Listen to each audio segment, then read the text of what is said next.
Hi hello namaste welcome back to Pooja cooking. ಇವತ್ತಿನ ದಿನ ನಾನು ಬೆಂಡೆಕಾಯಿ ಪಲ್ಯ ತುಂಬ ಈಸಿಯಾಗಿ ಯಾವ ರೀತಿ ಮಾಡೋದು ಅಂತ ತೋರಿಸ್ಕೊಡ್ತಿದ್ದೀನಿ. ನೋಡೋಣ ಬನ್ನಿ ಹೇಗೆ ಮಾಡೋದು ಅಂತ.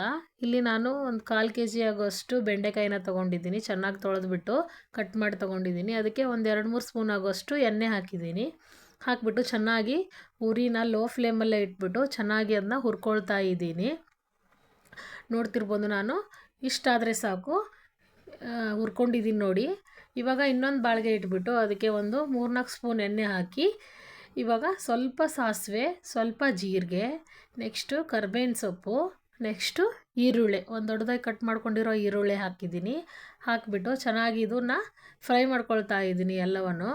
ಈರುಳ್ಳಿ ಸ್ವಲ್ಪ ಕೆಂಪಗಾಗಬೇಕು, ಅಲ್ಲಿವರೆಗೂ ನಾನು ಫ್ರೈ ಮಾಡ್ಕೊಳ್ತಾ ಇದ್ದೀನಿ. ಚೆನ್ನಾಗಾಗುತ್ತೆ ಇದು ಪಲ್ಯ. ನೋಡ್ತಿರ್ಬೋದು, ಇಷ್ಟಾದರೆ ಸಾಕು. ನೆಕ್ಸ್ಟ್ ಇವಾಗ ನಾನು 1 ಟೊಮೊಟೊನ ತೊಗೊಂಡಿದ್ದೀನಿ. ಅದನ್ನು ಸಹ ಇದಕ್ಕೆ ಸೇರಿಸ್ಬಿಟ್ಟು ಚೆನ್ನಾಗಿ ಇದ್ರ ಜೊತೆ ನಾನು ಇದನ್ನು ಫ್ರೈ ಮಾಡ್ಕೊಳ್ತಾ ಇದ್ದೀನಿ. ನೋಡಿ, ಚೆನ್ನಾಗಿ ಟೊಮೊಟೊ ಎಲ್ಲ ಮೆತ್ತಗಾಗಬೇಕು, ಅಲ್ಲಿವರೆಗೂ ಇದನ್ನು ಮಿಕ್ಸ್ ಮಾಡ್ಕೊಳ್ಳಿ. ಸಣ್ಣ ಉರಿಯಲ್ಲೇ ಇಟ್ಬಿಟ್ಟು ನಾನು ಮಿಕ್ಸ್ ಮಾಡ್ಕೊಂಡಿದ್ದೀನಿ. ಇವಾಗ ಆಗಲೇ ಹುರ್ಕೊಂಡು ಇಟ್ಕೊಂಡಿದ್ವಲ್ಲ ಬೆಂಡೆಕಾಯಿನ, ಅದನ್ನು ಸಹ ಇದಕ್ಕೆ ಸೇರಿಸ್ತಾ ಇದ್ದೀನಿ. ಸೇರಿಸ್ಬಿಟ್ಟು ಎಲ್ಲವನ್ನು ಮಿಕ್ಸ್ ಮಾಡ್ಕೊಂಡ್ಬಿಟ್ಟು ಹಸಿ ಖಾರ, ಹಸಿ ಚಟ್ನಿ ಅಂತೀವಲ್ಲ, ಅದನ್ನು ಸಹ ಇದಕ್ಕೆ 1 ಸ್ಪೂನ್ ಆಗೋಷ್ಟು ಸೇರಿಸ್ಕೊಂಡಿದ್ದೀನಿ. ಸೇರಿಸ್ಕೊಂಡ್ಬಿಟ್ಟು ಅದು ಸಹ ಇದರಲ್ಲಿ ಸೇರಿಕೊಳ್ಬೇಕು. ಹಾಗಾಗಿ ನಾನು ಮಿಕ್ಸ್ ಮಾಡ್ಕೊಳ್ತಾ ಇದ್ದೀನಿ ಎಲ್ಲವನ್ನು. ಮಿಕ್ಸ್ ಮಾಡ್ಕೊಂಬಿಟ್ಟು ನೆಕ್ಸ್ಟ್ ಇಲ್ಲಿ 1 ಸ್ಪೂನ್ ಆಗೋಷ್ಟು, ಚಿಕ್ಕ ಸ್ಪೂನಲ್ಲೇ ನಾನು ಅರಿಶಿನ ಪುಡಿ ತೊಗೊಂಡಿದ್ದೀನಿ. ನೆಕ್ಸ್ಟ್ 1 ಸ್ಪೂನು ಗರಂ ಮಸಾಲೆ ತೊಗೊಂಡ್ಬಿಟ್ಟು ಎಲ್ಲ ಇದರಲ್ಲಿ ಸೇರ್ಕೋಬೇಕು ಮಸಾಲೆ ಅಂತ ಹೇಳ್ಬಿಟ್ಟು ಮಿಕ್ಸ್ ಮಾಡ್ಕೊಳ್ತಾ ಇದ್ದೀನಿ ನೋಡಿ. ಚೆನ್ನಾಗಿ ಮಿಕ್ಸ್ ಮಾಡ್ಕೊಳ್ಳಿ.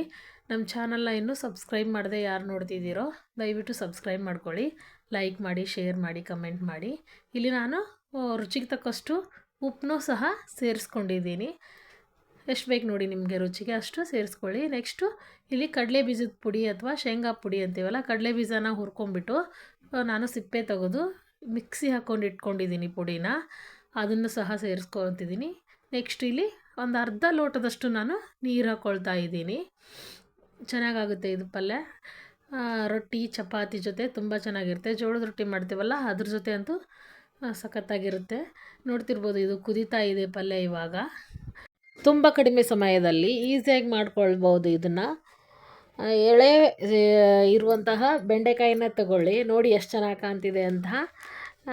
ಎಳೆ ಬೆಂಡೆಕಾಯಿ ಇದ್ದರೆ ತುಂಬ ಚೆನ್ನಾಗಾಗುತ್ತೆ. ಇದಕ್ಕೆ ಹುಚ್ಚೆಳ್ಳು ಅಥವಾ ಗುರೆಳ್ಳು ಅಂತೀವಲ್ಲ, ಅದನ್ನು ಗುರೆಳ್ಳನ್ನ ಹುರಿದ್ಬಿಟ್ಟು ಮಿಕ್ಸಿ ಹಾಕಿ ಅದ್ರ ಪುಡಿನೂ ಸಹ ಸೇರಿಸ್ತಾರೆ. ನೋಡಿದ್ರಲ್ಲ ಯಾವ ಥರ ಬಂದಿದೆ ಅಂತ. ನೀವು ಮಾಡ್ಕೊಳ್ಳಿ, ಹೇಗೆ ಬಂತ ಅಂತ ನನಗೆ ಕಮೆಂಟ್ ಮುಖಾಂತರ ತಿಳಿಸಿ. ನೆಕ್ಸ್ಟ್ ನಾನು ಮುಂದಿನ ವಿಡಿಯೋದಲ್ಲಿ ಮತ್ತೆ ಸಿಗ್ತೀನಿ ಅಂತ ಹೇಳ್ತಾ ಥ್ಯಾಂಕ್ ಯು, ಬಾಯ್ ಬಾಯ್.